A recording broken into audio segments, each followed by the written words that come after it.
Test it out right here. Made lazy characters. Sometimes we all get lazy at some points in our lives. Okay, that's crazy that I say that and I just missed 2 months of uploading. Okay. All right. Just we don't talk about that. But there are some people that are just so lazy that they are basically in the running for the competition of the most unemployed man on the globe. And now recently, I've been rewatching a lot of cartoons and I've been seeing clips of them on my reels. Now we gotta start with the biggest bum of all cartoons, Richard Watterson. I have not seen a bigger example of a bum in cartoon shows. Like this dude, his day just consists of sleeping, eating, and more sleeping. And maybe a little bit of TV if he feels like it, and that's it. And now we all got days where we don't do shit, but look, this is his everyday life. This is the life of Richard Watterson. And for those of you that have never seen the show, some of you might be thinking to yourself, why has Richard never tried to get a job? You know, he's got to support the family. But the thing is, he got a job for one episode. And when he got a job, the universe almost just exploded. Some things just aren't meant to be. And one of them is Richard having a job. And the whole episode, Nicole was tweaking because, well, she knew something wasn't quite right when Richard was actually employed. And what I find ironic is that this dude, Richard, is one of the faces of the unemployment meme. Yet he's always wearing a tie. Like, what? In one episode, Richard lied about being the CEO of Chanex Inc. He just walked in to get a bag of chips and everyone thought he was the CEO. And when he did become the CEO of Chanex, like the whole place just collapsed on itself. And somehow he replaced everything that was essential for a work building to be quote unquote fun functional. I really don't know how this dude's brain works. But the laziest I have ever seen Richard Watterson is the episode The Laziest. Now, Gumball and Darwin wanted somebody to beat Richard in a lazy off. And they found out that the only person that could do it was Lazy Larry. I figured I gotta give him a little cameo in this video. Now, the lore behind Larry is that this dude works every job in Elmore.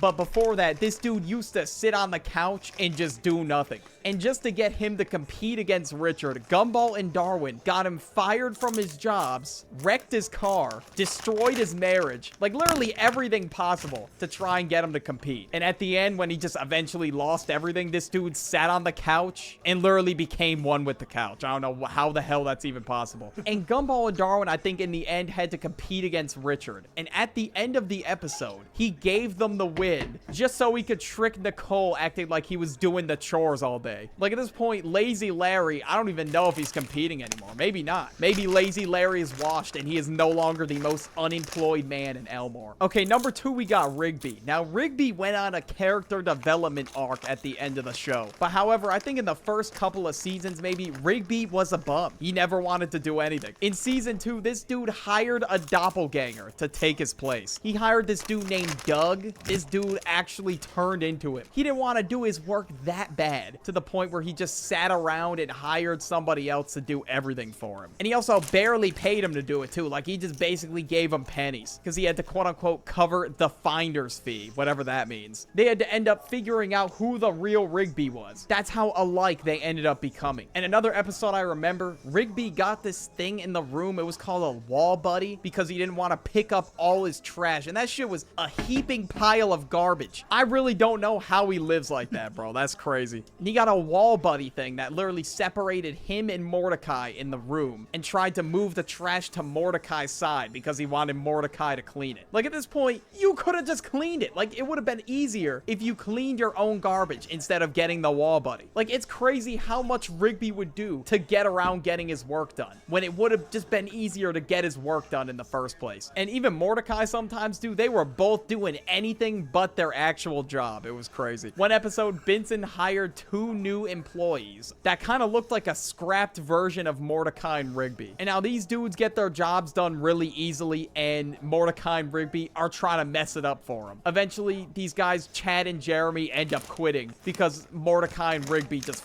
it up so bad. And in the end, Benson had to rehire Mordecai and Rigby. He had nobody else to clean the boats or whatever the hell they were doing. And all they had to do to avoid this shit from happening was to actually do their job. And I really don't know how they avoided getting fired throughout the entire show. Like, they have done so much damage to the... Quiet. park, the house, like just literally everything. But next we got Cyborg and Beast Boy from Teen Titans Go. Now I watched Teen Titans Go as a kid, found it funny as a kid, but obviously nowadays, looking back on it, I feel like the episodes were just hit or miss for me. Some of them were funny, but some of them not really. But I had to include it because what is this show even about, bro? One episode, Cyborg and Beast Boy cloned themselves because they were so lazy. They didn't even want to do anything for like 2 weeks. They kept...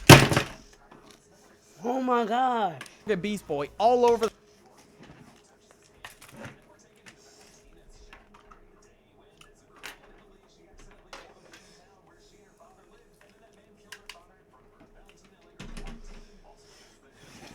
the tower. But for that entire period, they just kept eating pizza and gaming the whole time. And the other Titans didn't even know. So by the end of the episode, yeah, you could just imagine they let themselves go. There was piles and piles of pizza boxes in their room. You could see the flies buzzing around them. Like, this literally speaks unemployment. Now, don't get me wrong. We all got days where we do pretty much nothing, but I don't know how people live like this on a daily basis. I just don't understand it. A lot of the episodes are just random side quests. Beast Boy in one episode got a job at a pie place, and then Cyborg saw a little pie springy thing on his head and was just laughing his ass off. Like, that's really how it is when your friends roast you for having a job. Like, genuinely. Like, I saw this clip on Instagram Reels, and that's what I knew. I had to include them in the video. And this show was literally anything but fighting crime. This is why a lot of people hated Teen Titans Go. And I do feel like it was a downgrade from the original, but some episodes were okay. Like, it wasn't the worst show in the world or anything. Now we got Patrick. I'm sure a lot of you were expecting Patrick to be in this video. The one time Patrick got a job at the Krusty Krab, this dude was using a broom upside down. How do you even mess that up, bro? I don't know. I guess that whole episode, SpongeBob was trying to teach him how to work at the Krusty Krab. And when he picked up the phone, somebody asked if it was the Krusty Krab. But this dude kept insisting that it was Patrick. He tried delivering orders to the tables, too, and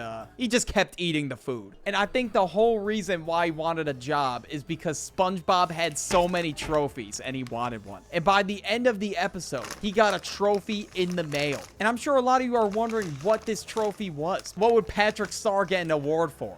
Doing absolutely nothing. Like, this dude has to at least be top 5 lazy characters. There's no way. There is a whole meme where Patrick's to-do list literally says nothing. And for whatever reason, he had to write that shit down. He had to remember that he had nothing to do, like always. I mean, I guess at least he tried? I don't know. But Patrick is always spawn camping under the rock just watching TV. That is the average day of Patrick Star. Now we got Garfield. All right, he's got to be in the top 3. Like, this dude literally does nothing besides eat lasagna and watch TV. Garfield has got to be on this list. He was lazy about everything else except food. He would literally do anything to get food. And his entire slogan is also hating Mondays. I don't get why he says that, because his life is not any different on Mondays. Like, this dude doesn't have a job.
look at my phone and think of all the terrible things that I've done, and then I go to work, and then I drink, and then I come home to no one, and I sit and I think about all the terrible things I've done. Alexi reassures her that she was a light that would brighten every room, and that as a kid, she wanted to be the goalie on the Thunderbolt soccer team so that she could be the one everyone relies on when they make mistakes. Yes, even Poopy Pants Mandy. The way Dark Sentry enters this scene is so creepy. Like, it starts with people behind Elena in the background just looking up as more and more civilians do the same. We see the dark silhouetted form just floating silently, waiting for people to realize he's there. The first Ox soldier who fires on him hears, and we hear the Void saying, "Are you tired of fighting?